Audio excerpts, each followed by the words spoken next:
think what we're all looking for is a sense of presence. Like when you watch someone on stage, what can you get from that you couldn't get from watching a movie or you couldn't get from watching a clip on YouTube?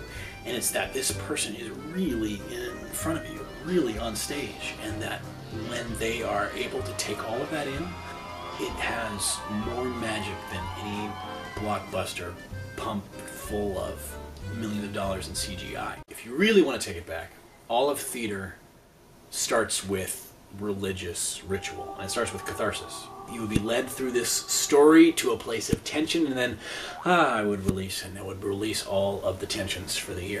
Vaudeville has always been really big about using an audience volunteer. And when you take an audience volunteer, the whole audience knows that that could have been them.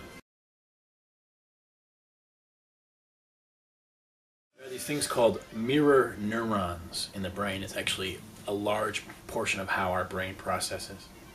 When you watch somebody doing something, the exact same neurons will fire in your brain. Your brain copies the pattern, and you feel the same emotions of the person that you're watching, which is really revolutionary for theater. If you can respond to what is actually happening, it doesn't matter if it's not as good as the material you created, it'll make the audience go nuts.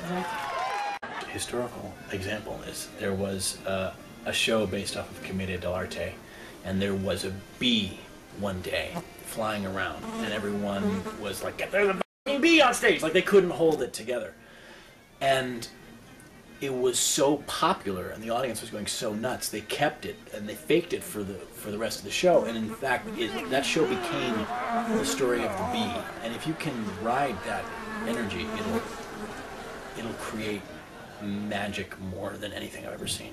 Now we're looking again for that magic.